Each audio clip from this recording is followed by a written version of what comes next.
আজকে আমি বানাচ্ছি কারি বাড়ি একদম পাঞ্জাবি স্টাইলে। এটা গরমের দিনে খেতে ভীষণ ভালো লাগে।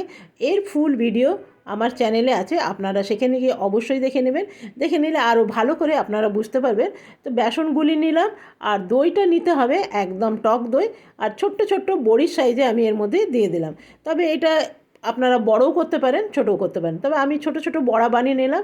আর এই যে বড়া বানিয়েছিলাম সেই বাটির মধ্যে আরও 3 চামচ আমি বেসন নিয়ে নিলাম, আর দই দিয়ে দিলাম, দিয়ে ভালো করে হাতে করে গুলিয়ে নেব।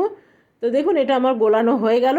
আর এখানে দিয়ে দিলাম একটু ফোড়ন, জিরে ফোড়ন, সর্ষে ফোড়ন, শুকনো লঙ্কা, দিয়ে দিলাম কারি পাতা। ব্যাস, এখানে আপনি কাসুরি মেথিও দিতে পারবেন। আর এখানে প্রায় 1 লিটার জল দিলাম। 1 লিটার জল যখন হাফ লিটার হয়ে আসবে তখনই জানবেন কারি একদম রেডি হয়ে গেল। এখানে দিয়ে দিলাম নুন আর হলুদের একটু জল। এরপরে এটা ঢাকা দিয়ে দেবো। আজকে আমার কারি একদম রেডি। আজকের মতন এখানে শেষ করলাম।